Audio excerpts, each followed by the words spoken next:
So I'm Dan Rossiter, and that's me playing with some fire. So what we're going to do here is I'm going to run you through a quick seminar on double gun stock design. And the idea of this really is to give you some information if you're seeking out a stock maker to try to find the guy that's going to do the best job for you. Some things to look for, some questions to ask, that type of thing. So what we're going to do here is, the real business thing everybody likes to say is think outside the box. With gun making, we really need to think inside the box. We are going to have a set of parameters we have to work from. One of those parameters is whatever action, whatever gun we're stocking. Another set is the shooter's dimensions. And then grip design, butt design, whatever elements the client chooses. But we have to then create that box and then get creative within the box to develop a pleasing double gun stock. So that's what we're going to do through this presentation. I'm going to build the box for you guys so you can kind of see how this all goes. All right, start with gun fit. This is Major Sir Reginald McDonald Buchanan. And aside from having a handle a mile long, this guy also has a double gun that fits. Guaranteed that was made for him to his specifications because he's paid a lot of money to stand in that grouse butt and shoot driven birds. He's going to kill those birds because his gun fits. So before you even get started with thinking about having a double gun built for you, first thing you need to do is go get yourself a set of dimensions. You're going to thank yourself later on down the road, and your gun maker's going to thank you because you're going to show up prepared to have your gun stocked. So our first major dimension, and this is the foundation everything is built on, is our length of pull. That's measured from the front trigger to the center of the butt.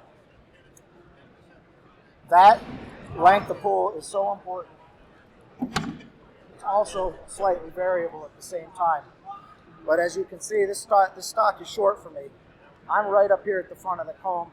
My face is almost touching my hand.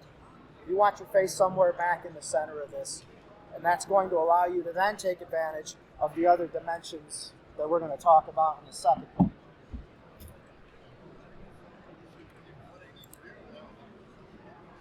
So next consideration is drop at heel and drop at toe. And in rifle parlance, what this serves as is it's really your elevation adjustment of your rear sight. So for shotgunning, we're going to mount our gun very quickly. We're taking shots at, grouse, pheasant, clay birds. There's no time really to adapt to an ill-fitting stock. Not only that, but if it's ill-fitting, you're going to be worn out after 100 rounds of sporting clays trying to manipulate a gun that doesn't fit you properly. So, once that's established, it's our cast at the heel and cast at the toe. And this serves as, in rifle parlance again, as our windage adjustment. This is going to let you put your eye straight down the rib of the gun so that when you mount that gun, you fire at your target, it hits what you're looking at. Cast at the toe, and that would be, this stock would be cast like this. You have additional cast at the toe, and that serves to fit the pocket of your shoulder. And that's a help with recoil and mounting your gun. So the next thing is pitch. So pitch is measured, like everything else, straight off the rib, and it's going to be the angle that the butt is cut at. And that's, again, it's a comfort thing. It's also a fit thing, but it's mostly made to distribute the recoil over your shoulder pocket.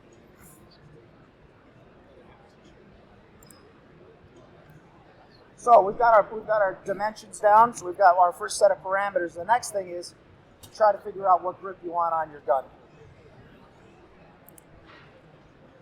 Mostly that's going to have to do with what you're using it for. Are you hunting?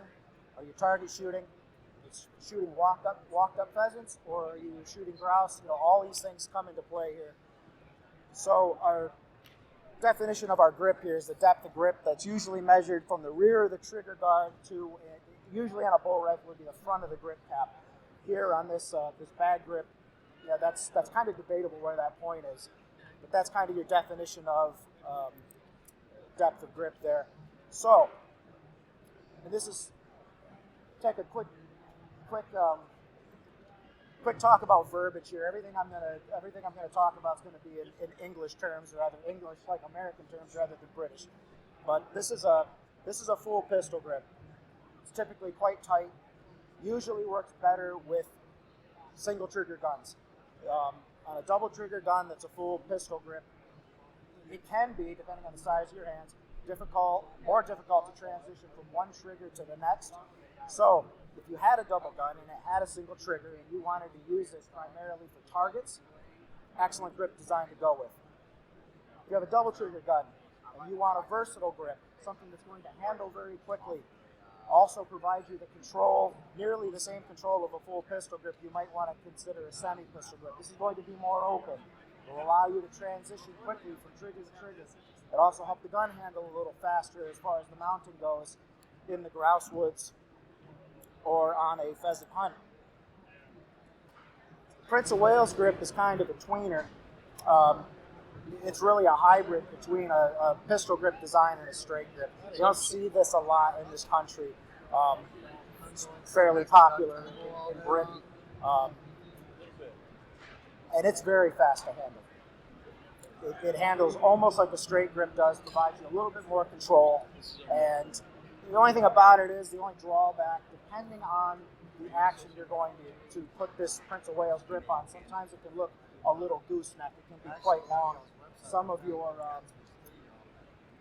drawable guns are quite long through the tags. If you couple that with a very open grip, it can start looking awkward. So that's a consideration for you and your stock maker as well when you talk about grip design. So are you limited on tang length then for what you can get away with? Only visually. It depends on how long the action is through here. If it's quite a long tanged gun, it can start to look awkward, at least to my eye. And your straight grip gun, that's a quintessential double gun grip, handles extremely quickly, doesn't give us quite the control of a pistol grip, but man, for something in the grouse woods, it's really the best choice.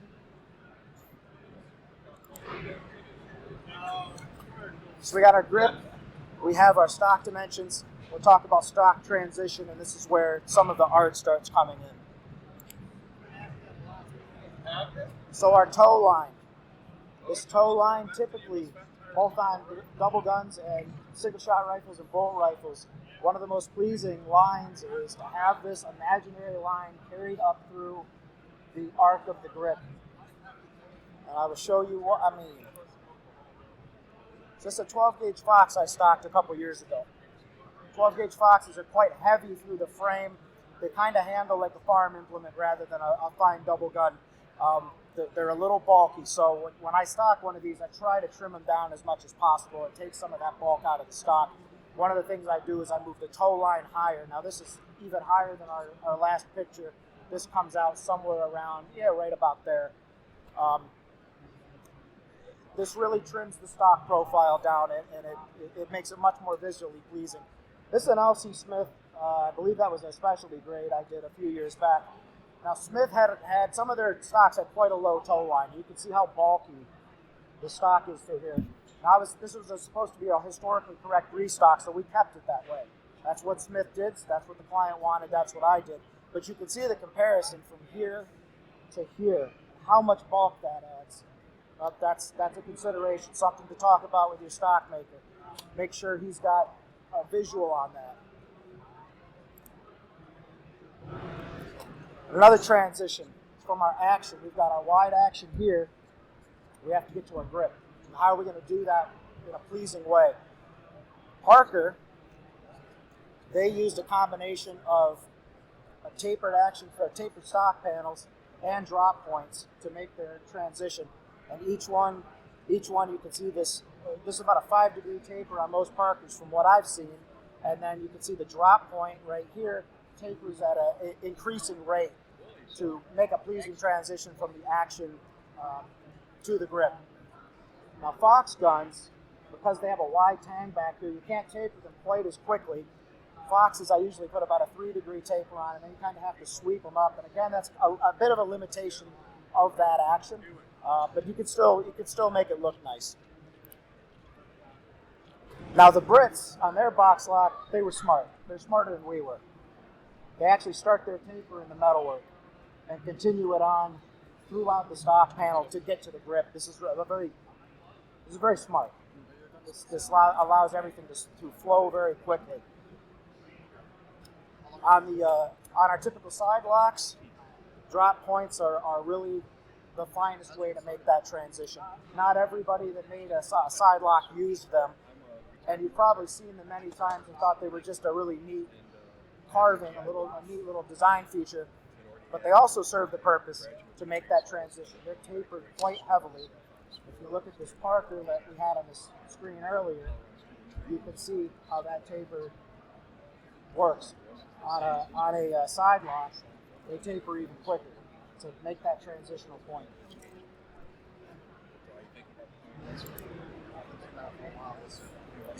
Okay, flutes. To flute or not to flute? Most of your American guns have flutes. A lot of your Continental and British guns did not. They were trimmed. Most of your British guns are extremely trimmed through the comb, so that has an ever-increasing taper down to almost nothingness. Okay? So, again, great field gun, handles very quickly, and it's very pleasing to the eye. American guns tended to be heavier through the comb, and again, we need to try to make a transition from our comb line to our grip. The American solution to that was flutes. Okay? If you're having a custom stock boat, you pretty well do what you want, but if you put flutes on a fine side lock, you should probably be beaten with a stick. All right, the comb nose. This is a 410 grade 2 Ithaca I stocked a few years ago, and it's designed terribly. All right, the stock proportions are horrible. The action's too big for a 410 set of barrels. The tang curvature is extreme. You see how high this comb nose is? It looks like a ski slope. This is a stock I'm not very proud of, but it's a rare gun. There was only 30, 50 odd of these built. So again, we had to try to make it look as Ithaca as I possibly could. And this is an example of really pretty poor stock design. The other thing they had here is the transition, because their action is so wide on a 410, they wanted a 410 grip, but it's a 28 gauge odd action size, so you can't get much taper out of your cheeks, and you end up with this very strange looking grip in through here. This is some of the stuff like you want to look out for when you're having a stock build. Look at some of your stock makers' work. If that's what you see on his best work, it's something to start asking some questions. This comb nose can also be manipulated if your gun is not historically significant like this. Tangs can be bent to bring your tang line up higher here and eliminate this great big ski slope. So these are all options. All things to keep in mind. A couple of forend considerations. Again, are you going to be hunting with the gun? Are you going to be shooting targets? This, at least in American parlance, is what we call a semi-pistol grip. So this is a semi-beaver tail. So that would wrap around to the apex of the barrels. As you can see here, it'll come halfway up the barrels. Give you something to hold on to. Give you more control for a target gun or walk-up pheasant shooting. Something you don't have to mount the gun quite so quickly. If you're shooting a flurry on the sporting clays course, it won't burn the crap out of your hands quite so bad as a Splinter will.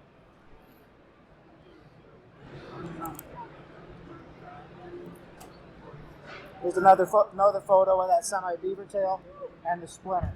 So the Splinter really doesn't serve a whole lot for our shooting purposes. You can always tell if an amateur that has never handled a double gun will pick it up and they'll hold it by here. It's really made to be held by the barrels. Our forends on there just to kind of hold our metalwork in place and make it pretty to the eye. It's not the most functional thing. What it is wonderful for, though, is it mounts extremely quickly.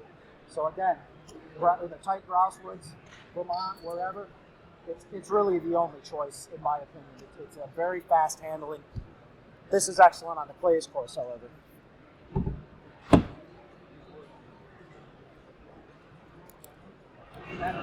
Now we kind of build our parameters.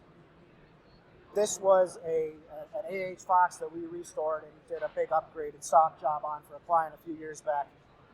And this was purpose built for him to take out and shoot vintage clay shooting with. So went with a semi-beaver tail forearm, semi-pistol grip, and it built him basically a gun he could use for target and walk up pheasant shooting out west. So a very controllable gun, purpose built for that. If you had ordered a grouse gun, it would look different.